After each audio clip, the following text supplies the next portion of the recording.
네, 반갑습니다. 저는 주식회사 컨택의 대표이사를 맡고 있는 이성이라고 합니다. 제가 오늘 발표드릴 내용은 뉴스페이스 시대에서 뭐 어떠한 우리가 산업 기회를 가질 수 있고 그리고 어떤 트렌드로 전 세계가 흘러가고 있는지 그런 부분을 좀 말씀을 좀 드리겠습니다. 그 전에 이제 저는 사실 이제 항공우주연구원에서 한 16년 정도 일을 했었습니다. 나로 발사 미션을 좀 했었고요.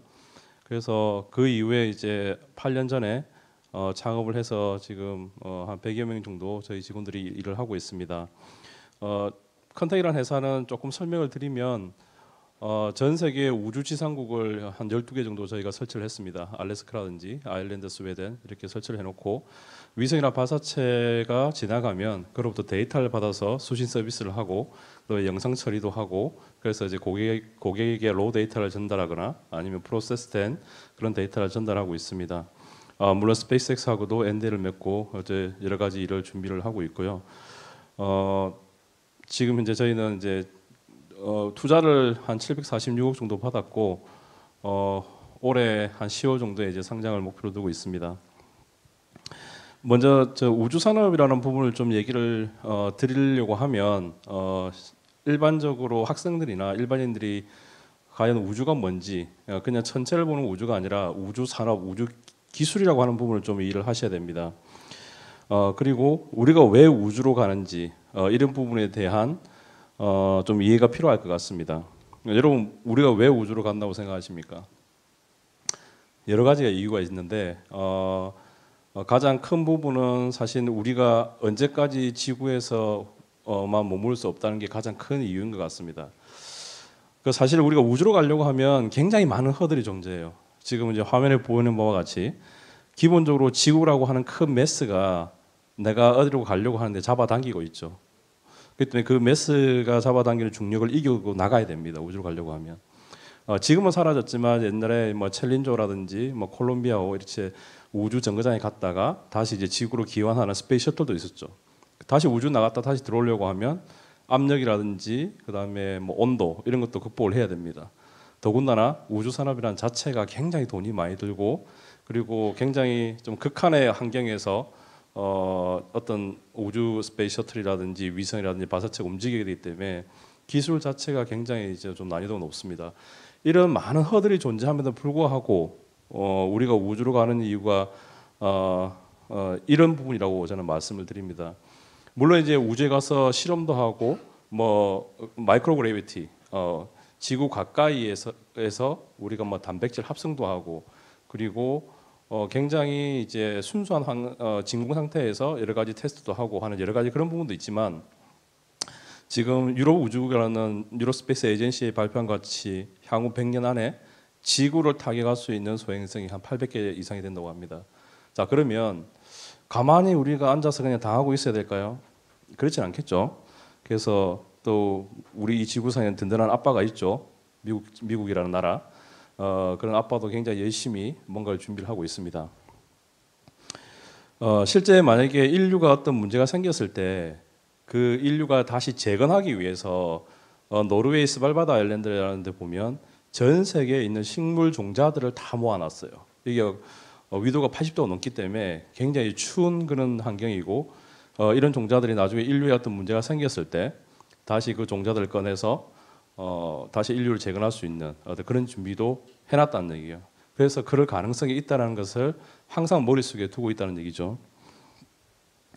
그래서 이제 저희들 우주를 하는 사람들 입장에서는 이제 이분을 굉장히 많이 존경하죠. 폴란드계 러시아인인데 치올코프스키라고 하는 분입니다. 그 밑에 좀 전에 제가 서두에 말씀드린 바와 같이 기본적으로 이분이 항상 생각하는 것은 뭐냐면 언젠가는 우리가 지구를 떠날 수밖에 없다.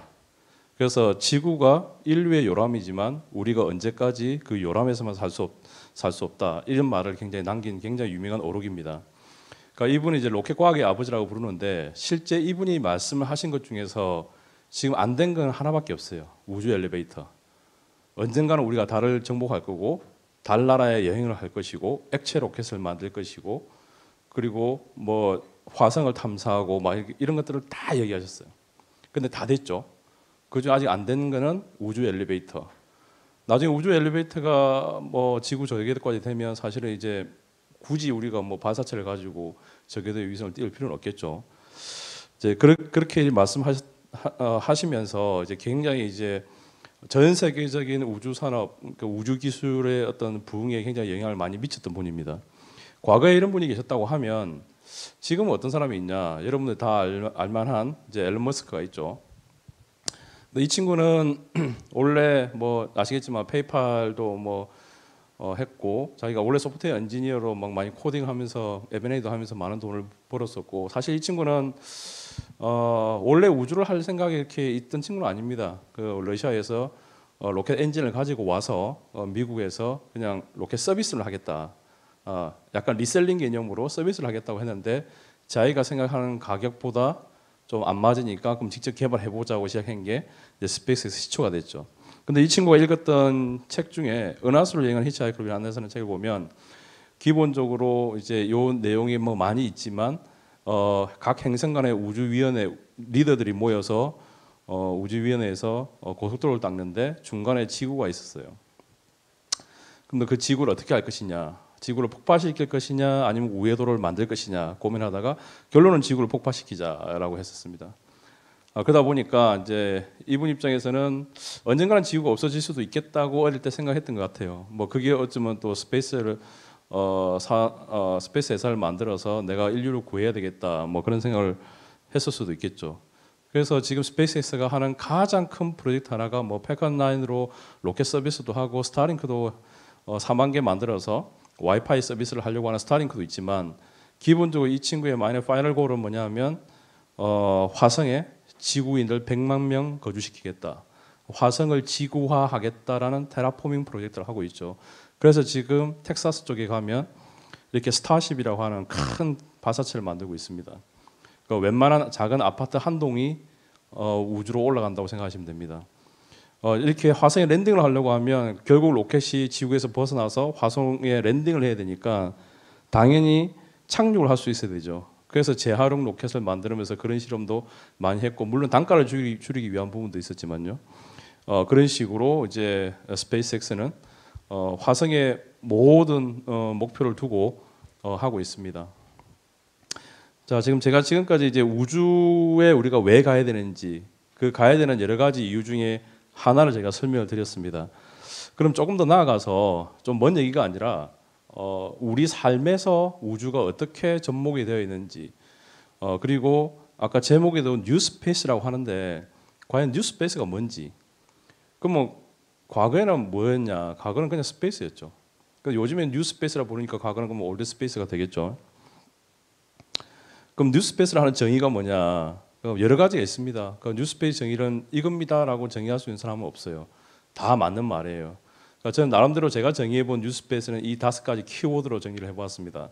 기본적으로 뉴스페이스라고 하는 부분은 여기 나와 있지는 않지만 제가 최근에 드는 생각은 뭐냐면 과거에는 사실은 뭐 IT 산업이라든지 반도체 산업, 뭐 자동차 산업 이런 것들이 우주 기술에 버금갈 만큼 올라오지 않았어요. 근데 지금은 웬만한 반도체, 메모리, CPU 그리고 카메라를 그냥 어떠한 스페이스 그레이드 제품으로 만들지 않더라도 그냥 한번 올려보면 잘 돌아간다는 거예요. 그러니까 기본 다른 산업의 기술이 우주 기술에 버금갈 만큼 많이 올라와서 사실은 지금 뉴스페이스가 좀 활성화됐다. 그 왜 활성화됐냐? 우주에서 좀 성능이 좀 잘 돌아가고 하려고 하면 굉장히 실험도 많이 해야 되고 그리고 그러니까 코스트가 굉장히 많이 올라가겠죠. 그러니까 공이 한 개나 두 개가 더 붙는 거예요. 그런데 그냥 일반 커머셜 파트를 사서 위성이나 발사체에 여타 보니 굉장히 그 단가 자체가 굉장히 낮게 된 거예요. 기본적으로 코스트 리덕션이 되다 보니까 작게도 만들고 그다음에 그 비용을 가지고 자유롭게 뭔가 해볼 수 있게 되었다고 저는 이제 생각이 듭니다. 실제 과거에는 이렇게 좌측에 보는 것처럼 큰 발사체, 위성 자체가 크다 보니까 발사체를 크게 만들어서 이 발사체에 이제 위성을 싣고 올라갔었어요. 근데 지금은 여러분이 갖고 계시는 노트북 사이즈만큼의 작은 위성을 이제 올릴 수 있게 되었고 그 위성으로 의미 있는 데이터를 가질 수 있게 되었습니다. 그러다 보니까 위성이 작아지다 보니까 그 위성을 올릴 수 있는 발사체 자체도 커질 필요가 없겠죠. 굉장히 소형 발사체로 할 수 있게 됐습니다. 과거에 여러분 누리호가 개발 비용이 거의 1조 9천억이 넘죠. 그리고 항공우주연구원이 운영하고 있는 아리랑 위성이 3천억이 넘습니다.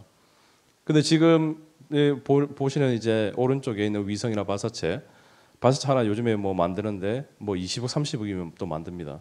위성도 1억이면 만들고 2억이면 만듭니다. 그러니까 기본적으로 이런 것들을 하기 위한 비용 자체가 굉장히 많이 내려왔다는 거예요.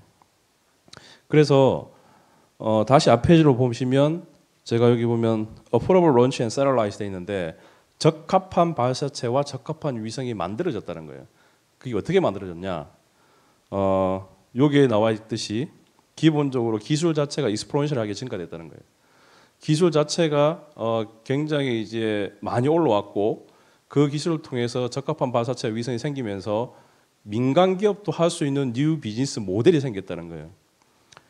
비즈니스 모델이 생겨서 돈을 벌 수 있게 되다 보니까 그게 그런 회사들한테 내가 돈을 투자해서 뭔가 ROI, 리턴 오브 인베스트먼트를 받을 수 있을 것 같다라고 생각하는 프라이빗 투자들이 굉장히 많이 활성화됐습니다. 요건 지금 2018년도 기준에서 3조 2,500억이지만 실제 작년도 같은 경우에는 제가 찾아보니까 거의 한 23조, 24조 정도 투자가 됐더라고요.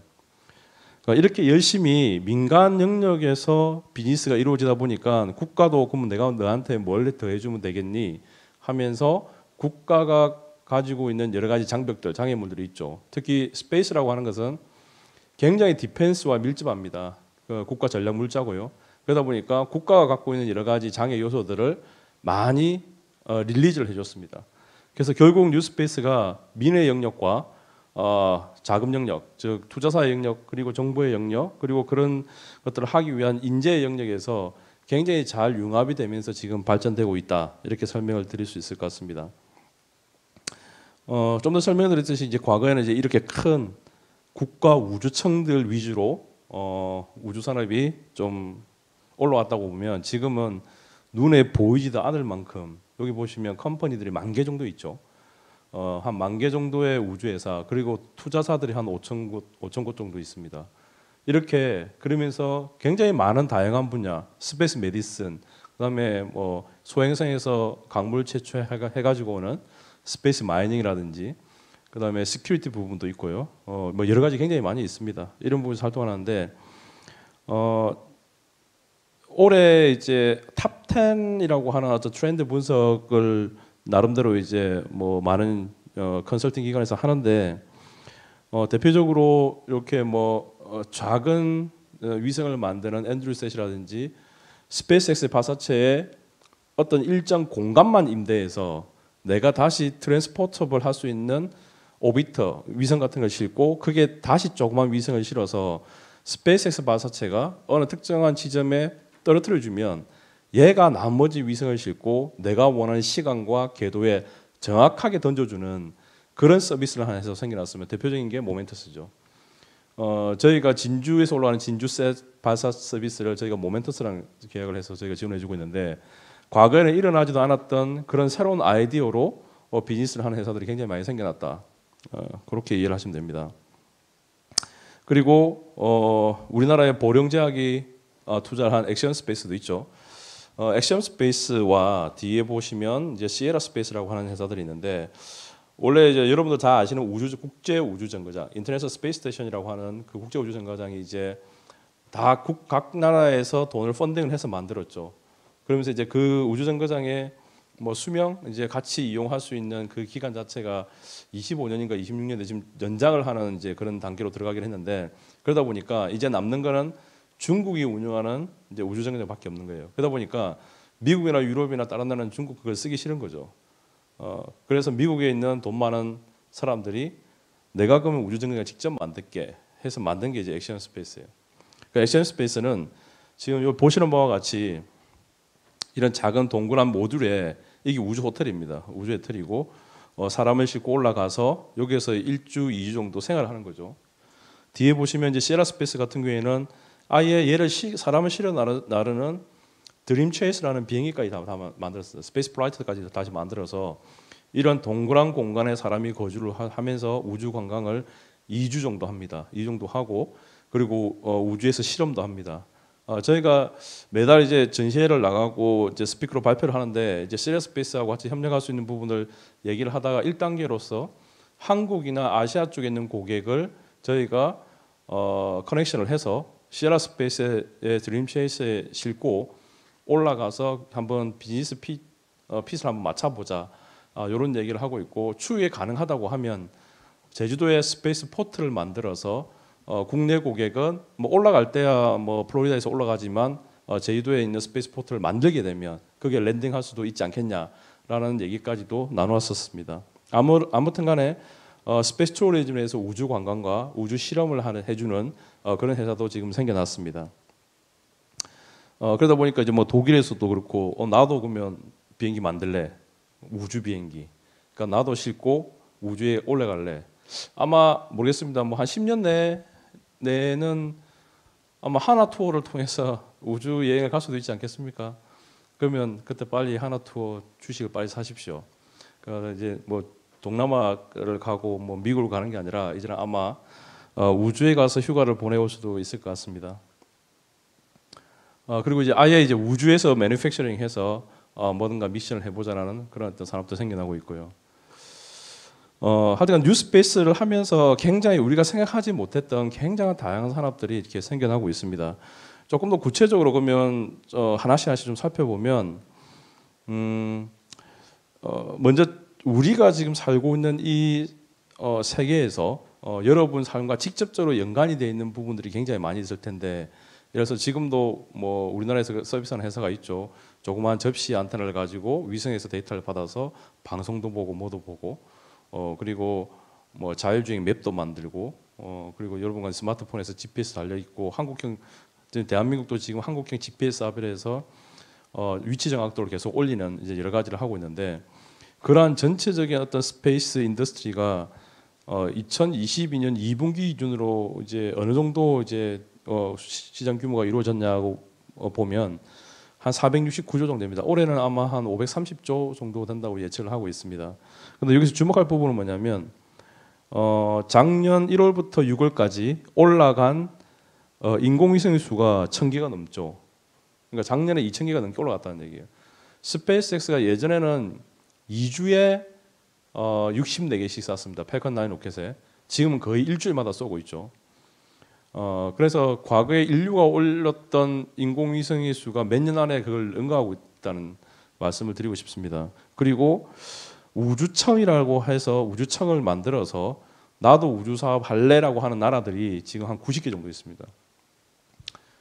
여러분들이 아는 제3세계 루안 아프리카 쪽의 나라들 많이 있죠. 그 중에서 케냐, 그다음에 루안다 이런 나라들도 뭐 그런 나라 무시해서가 아니라 우리나라 경제 규모에 비해서 우리나라 아직까지 스페이스 에이전시가 없지만 지금 현 정부에서 스페이스 에이전시에 대한 그림을 그리고 있고 이제 곧 아마 올해 말이나 뭐 내년 초 정도에 출범할 것 같긴 한데요.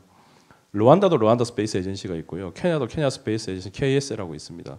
그만큼 전 세계적으로 그 나라의 차세대 먹거리로 우주를 집어넣고 있다. 그렇게 보시면 될 것 같습니다.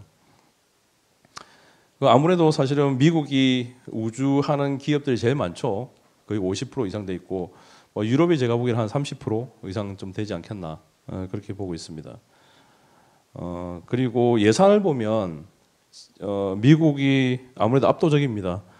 미국이 이제 거의 한 41조 정도가 되고 있고 그 다음에 이제 사실 굉장히 정부에서 많이 돈을 쏟아붓고 있는 곳 중에 하나가 중국, 인도 이렇습니다. 우리나라를 보면 여기 보면 잘 안 보이실 텐데 한 6천억 정도 됩니다. 항공우주연구원 1년 예산이 제가 알기로 6,300억, 6,500억 정도 되는데 그 지금 그 정도로 잡은 것 같아요. 제가 보기에. 근데 사실은 우주가 이제 항공우주연구만 하는 것은 아니죠. 민간 기업에서도 우주를 많이 하고 있고 직접 자기들 투자받은 돈으로 R&D 투자도 하고 있고 그리고 뭐 국방 쪽에도 사실은 굉장히 많은 이제 예산이 투입돼서 위성이라든지 우주 발사체를 만들고 있죠. 그러니까 실제적인 금액 비용은 요거의 3배 이상이 될 것 같아요. 제 생각에는. 하여튼간에 뭐 그 정도의 규모로 우리나라가 그래도 위성을 갖고 있는 위성을 10개 이상 보유한 나라에 들어가 있습니다. 항공우주연구이 지금 운영하고 있는 위성이 저궤도가 5개, 정지궤도 3개. 그러면 KT셋이 운영하고 있는 위성이 뭐 제가 정확히 모르겠는데 뭐 한 서너 개 되는 걸로 알고 있습니다. 그러니까 10개 이상 됩니다. 그리고 앞으로 올라갈 위성들도 좀 대기가 되어 있고요.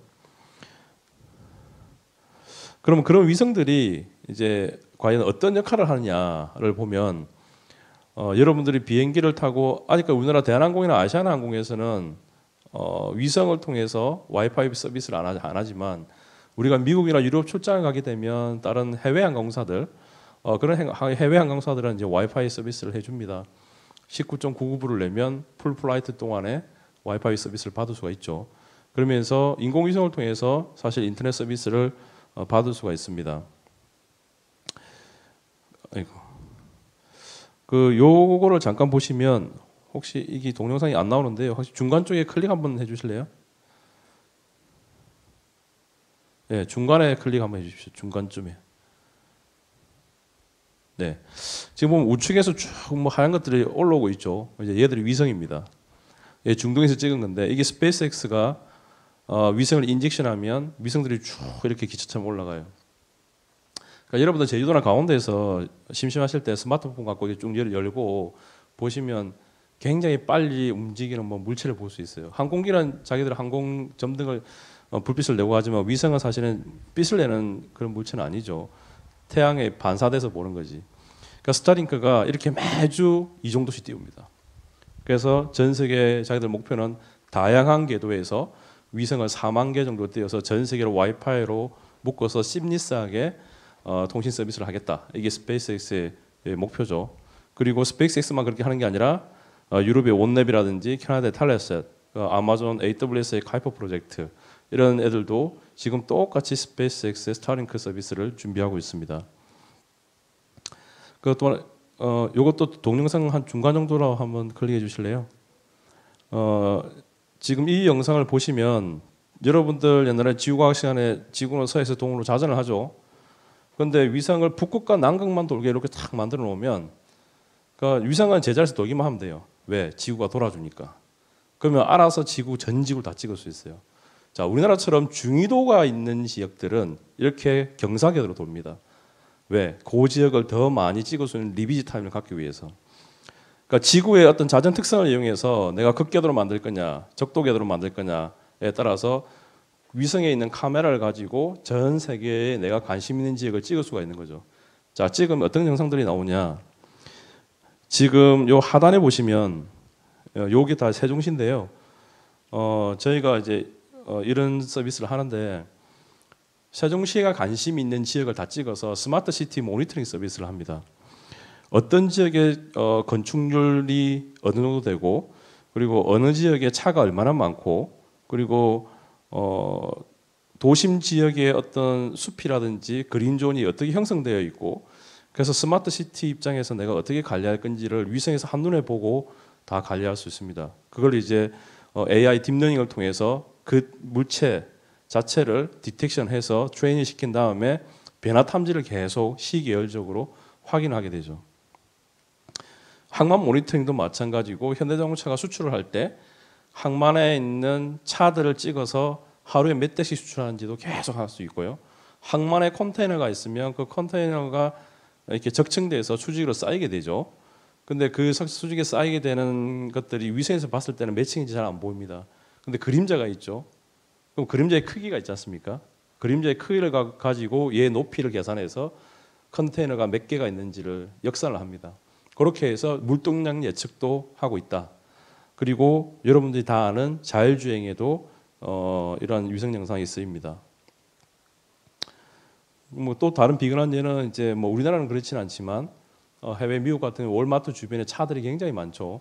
그 차들을 계속 야 얘는 트럭이야, 얘는 승용차야, 얘는 뭐야 해서 계속 트레이닝 시킨 다음에 전 그 마트 주변에 있는 차량들을 다 디텍션해서 뭐 아침이나 점심이나 저녁에 얘들을 몇 대인지를 쭉 이제 찍어서 얘들이 몇 대인지를 계산을 하면 그 마트의 하루의 매출량을 대략적으로 이제 예측하죠. 예를 들어서 이런 거죠. 뭐 차 한 대당 한 가구가 한 번 장을 보러 가면 우리가 대충 알잖아요. 뭐 15만치 산다, 20만치 산다. 그럼 이제 몇 대인지 알면 대충 나오니까요.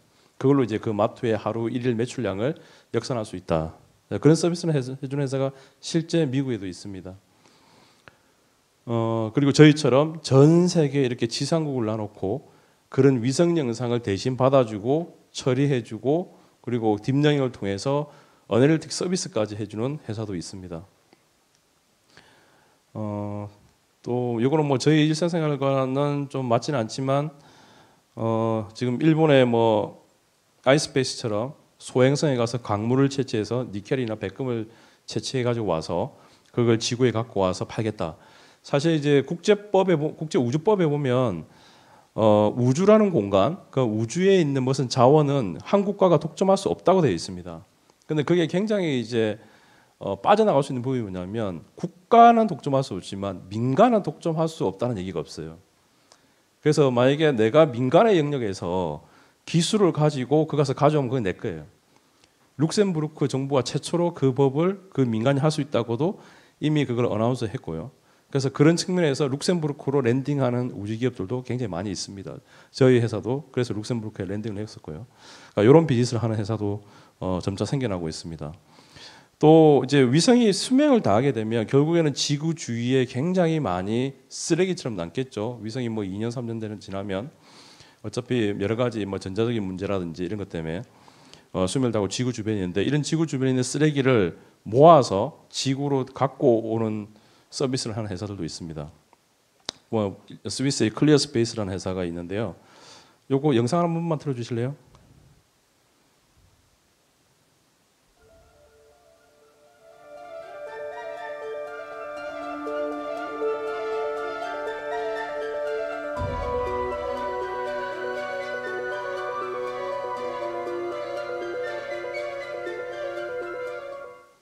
예, 뭐 이렇게 비즈니스 합니다. 대충 뭐 영상 보셔도 아시겠죠. 그리고 이제 디펜스적인 입장에서는 지금 여기 보시면 Eye in the Sky인데 요거는 한번 보시고 왜 위성이나 발사체가 국가의 우주 전략 물자인지를 좀 이해할 수 있는데 요즘 시간이 좀 없네요. 그래서 요거는 그냥 패스하겠습니다. 디펜스 쪽이라서. 제가 마지막으로 지금 한 2분 정도 남았는데 제가 마지막으로 드리고 싶은 말씀은 우리나라 우주 산업의 발전 그리고 우리나라 우주 산업의 스페이스 에코시스템을 어떻게 만들면 좋을지를 좀 설명을 좀 드리고자 합니다. 제가 1년에 한 150일 정도를 항상 해외에 있어요. 그리고 과거에는 뭐 저희가 3분 피칭, 5분 피칭을 받으려고 하면 쫓아다니면서 뭐 무릎 잡으면서 좀 해달라고 했는데 요즘에는 뭐 저희 회사 위상도 좀 많이 올라가서 그런지 모르겠지만 인바이트해서 스피커로 발표도 하고 합니다. 그러다 보니까 많은 걸 보게 돼요. 많은 걸 보게 되면서 우리나라에서 우주청을 만들고 우리나라에서 우주 산업을 육성시키겠다 하면 이런 전략으로 가면 좋지 않겠나라는 생각을 했습니다. 아까 제가 이사라고 얘기했는데 유럽 우주청에는 BIC라고 빅 인큐베이션 센터가 있습니다. 유럽 우주국에 가입된 나라가 한 20개 나라가 되고요. 그리고 60군데 정도 이렇게 빅 인큐베이션 센터가 있고 거기에서 만들어지는 일련의 스타트업들이 180개 정도 됩니다. 그래서 지금까지 1000개가 넘게 나왔고요.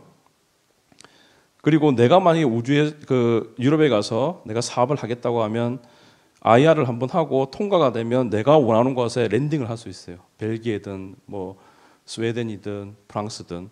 그리고 여기 가서 우주 회사들끼리 모여서 서로 피보팅하면서 조인트 벤처도 만들 수 있습니다. 실제 저희가 있는 룩셈부르크도 쉬는 시간에 이렇게 커피 브레이크 타임이라든지 런치 타임에 서로 다른 분야에 있는 사람들끼리 모여서 얘기하다 보면 어느 순간에 야 그러면 너하고 나하고 조인트 벤처 만들래? 새로운 비즈니스 모델 이렇게 한번 해볼래? 막 이런 얘기를 하게 되죠. 그리고 제가 현 정부 들어오기 전에 차기 정부에 바란다고 한 여러 가지 기고문을 쓴 게 있는데 거기는 뭐 우주청을 이랬으면 좋겠습니다. 커머셜 디비전과 R&D 디비전을 별도로 만드는 게 필요하다. 그리고 우주 인력 양성은 이렇게 했으면 좋겠습니다. 그리고 국제 비즈니스 하는 회사들은 이런 인센티브를 줬으면 좋겠습니다. 하고 쭉 제가 적은 것들이 있습니다. 지금 현 정부에서 받아 주신 것도 있고요. 지금도 많이 노력해 주고 계신데 제가 하나 더 부탁드리고 싶은 건 같습니다. 어떤 산업이든 간에 돈이 필요하지만 그 자금이 어느 정도는 마중물이 될 수 있는 자금 정도는 돼야 된다고 생각합니다. 지금 제가 알기로는 우주 펀드가 한 30조 정도, 30억 정도 만들어진 것 같은데 뭐 내년에 더 많이 만들겠죠. 하지만 어느 정도 그 자금이 충분히 마중물이 될 수 있는 규모로 좀 키웠으면 좋겠고요. 그리고 제가 드린 여러 가지 말씀 중에서 좀 수긍이 될 만한 부분이 있으면 좀 받아들여줬으면 좋겠습니다. 네, 제 발표는 여기서 마치겠습니다. 네, 고맙습니다. 네, 이성희 대표이사님의 강연이었습니다. 질문을 하나 드리려고 해요. 지금 마지막 얘기를 보니까 이 차기 정부에 바란다라는 그 글처럼 6가지 제언을 하셨는데 받은 것도 있고 안 받은 것도 있다고 했잖아요. 안 받은 것 중에 가장 절실한 건 뭐였나요? 지금 절실한 것, 지금 이 시점에서. 모르겠습니다. 그 우주청 부분인데요. 그러니까 저는 이제 민간에서 사업을 하다 보니까 우주청을 만들 때 제일 중요한 거는 정부의 스트럭처 같습니다. 그 스트럭처라고 하는 부분은 어차피 돈이 안 돼도 해야 될 부분이 있고 돈이 되는 거는 정부가 안 해도 기업이 알아서 투자해서 합니다. 그런데 그렇게 하려고 하면 속도전이거든요. 민간 기업은 속도전이기 때문에 그 속도전에 대응할 수 있는 디비전, 커머셜 스페이스 디비전 파트가 반드시 만들어야 된다. 근데 그게 진행되고 있는지는 모르겠어요. 제가 여기서 말씀드리고 싶은 부분은 국가 입장에서는 R&D 부분이 반드시 필요하기 때문에 그쪽으로 끌고 가되 커머셜 쪽 비즈니스를 활성화시키고 시장의 타임 투 마켓 시점을 놓치지 않으려면 그 부분에 충분한 신경을 써야 된다. 그렇게 좀 말씀드리고 싶습니다. 네, 퇴장해 주셔도 좋습니다. 네, 여러분 다시 한번 큰 고맙습니다. 박수 부탁드립니다. 네.